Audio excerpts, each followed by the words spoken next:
Hi folks, we are going to talk about a passionate subject for me, prep time. Some of you don't know me, but if you do know me, you know I'm a talker and I like to chat. And I was losing a lot of my prep time just simply leaving my room, walking to the office, which is really far away from me, and then running into a teacher, a para, an administrator. And then by the time I got to the office and back to my room, 25 minutes were gone. And then I rushed back to my room and tried to get as much accomplished in my last 25 minutes as I could. And I just never felt like I was using my prep time efficiently. And I just felt rushed.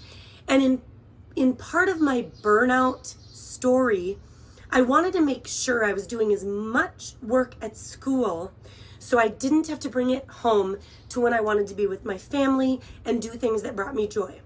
So maximizing my prep time was a huge goal. So the first thing I did was I saved walking to the office for the last 5 to 7 minutes of my prep. It's finite. I have to be back to my room for my next class. I may have to be a little bit curt when it comes to running into other people, but they know it's the end of the hour too, and they have places to be. So I save my errand running for the end of the hour. Tip number 1. Tip number 2, I assign certain tasks to certain days of the week.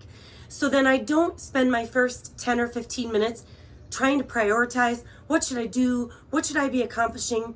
Like Mondays, I make sure to update my Schoology page, my calendar, any of those kind of date related things, so it's a fresh start. Tuesdays usually are the days that I make sure I have all the printing, anything that I need for the next week's lessons. For example, Wednesdays, I always meet with my co-teacher. I assign certain tasks to certain days, and I don't do anything else until that task is finished. And then finally, my biggest tip is keep a running to-do list. So as you think of something you need to accomplish, write it down. Emails, grades, phone calls, whatever it is, keep a running to-do list. So whenever I have time, you go right to your list and you can accomplish something. We have some tips on how to make a cool to-do list. You can check it out in the choice board.